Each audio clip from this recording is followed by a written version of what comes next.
मार के देख, मजा आएगा, देख थोड़ा मार के देख। थोड़ा थोड़ा मारता है, फिर वो मारते ही रहता है। मैं भी ऐसा ही शौकिया चालू किया था, शौक का धीरे धीरे आदत बना, आदत का धीरे धीरे प्रोफेशनल गैम्बलर हो गया, मैं सट्टेबाज हो गया मैं। हालेलुया। और सुबह पूजा पाठ बहुत करता था। मैं सिंधी परिवार से, आपको मालूम है सिंधी लोग कैसे होते हैं, बहुत डिवोटीज, एकदम भगवान, सब भगवान को मानने वाले। जो भी भगवान आता है उसको घर में लाते, बोला आ जाओ तू।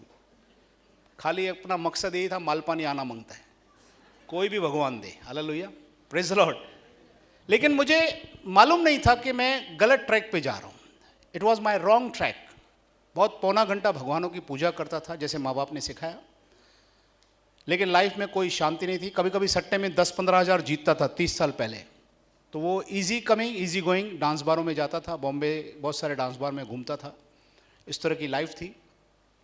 और वहाँ पर मेरी एक कज़न सिस्टर थी। मैं 3 पॉइंट भी बता दूँ, मैं हमेशा जब शेयरिंग करता हूँ तो मैसेज को थोड़ा इजी बनाता हूँ ताकि दिमाग में बैठ जाए। जब आप शावर करें तभी भी आपको याद आए मैसेज, जब आप चपाती बेलेंगी तभी भी आपको मैसेज याद आना चाहिए, क्योंकि we are living a busy life. Rocket age में चल रहे हैं हम लोग, और हम इतना बिजी हैं कि हमें 1 मिनट पहले क्या थॉट आया दूसरे मिनट में भूल जाते हैं। एम आई राइट? कई बहनें किचन में से रूम में जाती हैं, भूल जाती हैं काय लाने को आई, टमाटर के कांदा भूल जाती हैं। ये होता है कि नहीं होता है? हालेलुया। अच्छा हुआ हम लोग पति पत्नी अपना नाम नहीं भूलते, वो भूलना भी मत, नहीं तो मार खानी पड़ेगी।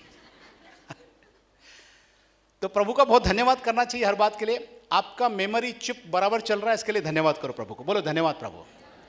आप सुबह उठे, पत्नी ने चाय दी, आपने उसको बोला थैंक यू डार्लिंग, बोला कि नहीं मालूम नहीं, मैं तो बोलता हूं। अगर आपका चिप काम नहीं करता तो आप मालूम है उसको क्या बोलेंगे? आप कौन बहन जी? और वो ही चाय आपके ऊपर डालेगी। तो आपका चिप चल रहा है। देखो कई लोग चलते चलते पागल हो जाते हैं, सुना होगा आपने। कई लोगों का मेमोरी लॉस हो जाता है, गजनी हो जाते हैं, शॉर्ट टर्म मेमोरी लॉस, है ना? ऐसा होते हैं, सीरियस भी होता है। वो तो पिक्चर था, टाइम पास था, लेकिन असली में भी ऐसा लाइफ में होता है। तो खुदा ने आपको और मुझे सही सलामत रखा है, हमारे अंग सही सलामत है, हम जिंदा है, और सबसे बड़ा वो काम किया, उसने हमारा उद्धार किया है। यीशु कोई धर्म बनाने नहीं आया था, उद्धार करने आया था। तो मैं शॉर्ट में बनाता हूं ताकि आपको याद आ जाए। तो आज 3C 3B 3D तो याद आ जाता है। तो आज है 3E, E फॉर एलिफेंट। तीनों साथ में चलूंगा पॉइंट, समय कम है क्योंकि हमें बहुमूल्य दासों को समय देना है, उनसे हमें बहुत कुछ सीखना है वचन। फर्स्ट E होगा एक्सपीरियंस, सेकंड E एंकरेजमेंट, और तीसरा होगा एंजॉयमेंट। साथ साथ में हम एंजॉय भी करेंगे क्योंकि प्रभु हमें एंजॉय करने के लिए इस धरती पे रखा है। हमारा प्रभु बहुत सेंस ऑफ ह्यूमर बहुत ज़बरदस्त है, बहुत कलरफुल गॉड है हमारा। इसलिए तो आप देखेंगे फ्लावर्स सब कलरफुल हैं, फ्रूट्स सब कलरफुल हैं, सब्जियां सब कलरफुल हैं, मछलियां सब कलरफुल हैं। कोई एशियन कंपनी, एशियन पेंट ऐसा आज का माइकलाल पैदा नहीं हुआ जो मछली को इतना कलर करे, सॉल्टेड वाटर में सालों साल चले लेकिन कलर फेंट नहीं होता है। हालेलुया। हमारे घर का 2 साल में फिर लगाना पड़ता है, वो सॉल्ट वाटर में रहती है तो भी कलर नहीं जाता है उसका। हालेलुया।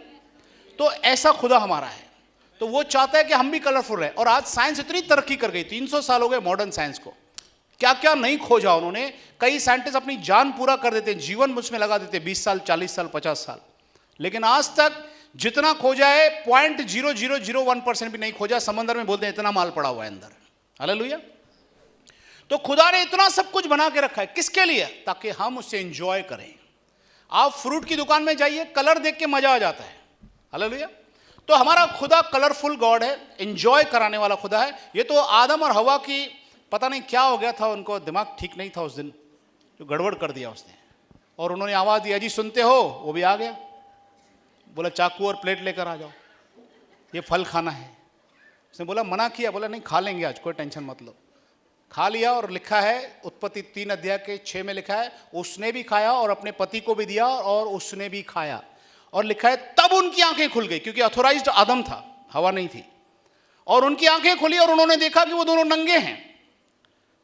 पहले भी नंगे थे, अगर उत्पत्ति 2:25 पढ़ोगे वहां लिखा हुआ है वो आदम और हवा पति पत्नी दोनों नंगे थे परंतु लज्जाते नहीं थे।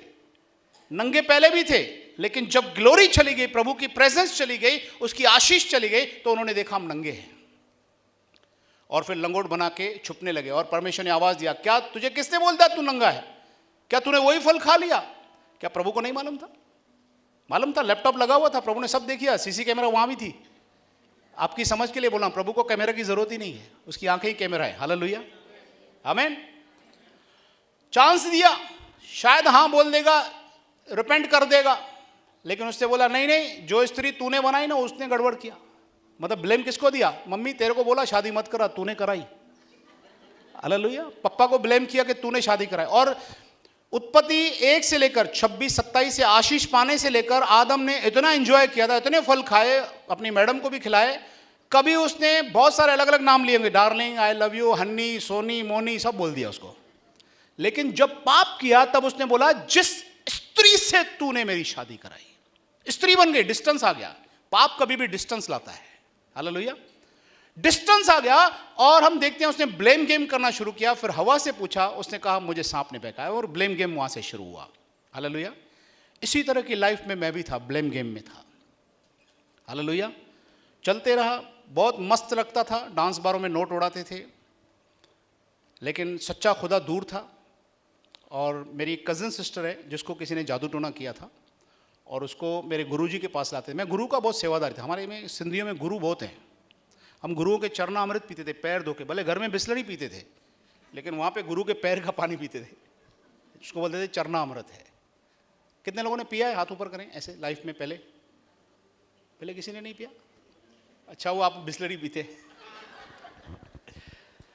लेकिन आपने ये जानते तो है ना ऐसा होता है, सुना तो है ना, बराबर ना। तो इस तरह की लाइफ थी मेरी। और मेरी कजिन सिस्टर को बहुत खतरनाक जादू था, नॉर्मल जादू नहीं था, बहुत खतरनाक था। और मैं जिस गुरु के पास था वो भी जादू टोना निकालते थे, मंत्र वंत्र पढ़ते थे, पैसा नहीं लेते थे, वो भी अच्छे गुरु थे, पैसा नहीं लेते थे। 2-3 ऐसे चुटकी मारते थे मेरी कजिन को, 2 मिनट के अंदर इसने भेजा, उसने भेजा, ऐसा वो हमारे गुरु पूछा। मैं थोड़ा घबरता भी था, लेकिन पकड़ते भी थे। 4-5 लोग उसको पकड़ नहीं पाते थे। ये मैं संक्षेप में बताऊंगा गवाही छोटी सी, और हम थोड़ा एंजॉय भी करेंगे, एक्सपीरियंस भी बताऊंगा अपने मिनिस्ट्री के बारे में, चर्च के बारे में, फैमिली के बारे में। क्योंकि मेरी अगर गवाही आप डिटेल में देखना चाहते हैं तो यूट्यूब पे है, दिनेश चावला, आप देखेंगे तो वहाँ पर टेस्टिमनी है मेरी। तो it was going on for 3 years, 3 साल तक चला सिलसिला। 3 साल में कभी कभी उसको रात को, उमावस की रात को उठा के लेके आते थे गुरुजी के पास, और बहुत ऐसा चलता रहा। कभी ठीक होती थी, 4 आना 8 आना फ़ायदा होता था, फिर प्रॉब्लम। ऐसा करके उन्होंने 3-3.5 साल के बाद में आना बंद कर दिया। तो मैं उनके घर पे गया, 2 महीने से वो नहीं आ रहे थे गुरुजी के पास। तो मैं बोला क्यों नहीं आ रहे हो आप? तभी मुझे यीशु के बारे में कुछ नहीं पता था, खाली मैंने स्कूल में 5वीं क्लास में पढ़ा था, हु इज जीसस क्राइस्ट। मैं उनके पूछा क्यों नहीं आते, तो उन्होंने मुझे बोला कि हमारे बाजू में क्रिश्चियन लोग रहते हैं, उन्होंने बोला कि आप लोग प्रे कराओ, यीशु के नाम में इतनी पावर है, सब भूत वूत सब भाग जाता है। आमीन। आपको जोश नहीं आ रहा है ये सुन के? हाँ, जोरदार ताली बजाइए यीशु के लिए। आमीन। और हमेशा बजाना। चर्च में भी कभी पास्टर ऐसा कोई स्पार्किंग वचन बोलता है ना, ताली बजना ही मांगता है, जय मसीह हालेलुया बोलना मांगता है। इससे 3 फायदे होते हैं। एक तो प्रभु की महिमा होती है, दूसरा बोलने वाले को पेट्रोल मिलता है, ताकत मिलती है ना, आप लोग जोश में है, थोड़ा रिस्पॉन्स कर रहे हैं। तीसरा सबसे बड़ा फायदा होता है, कोई सोता नहीं है, सोया वो उठ जाता है, काय को ताली बजा रहे ऐसे करके उठते हैं। एक आदमी चर्च में बार बार सोता था, एक बार सोया हुआ था, अचानक पास्टर की आवाज़ सुनी, खड़े हो जाओ। खड़ा हो गया। तो उससे पहले जब वो सो रहा था, पास्टर ने अनाउंस किया था कि चर्च फंड के लिए नहीं, ब्लेस मुंबई के लिए 1 लाख रुपए फंड जो देगा वो खड़ा हो जाए।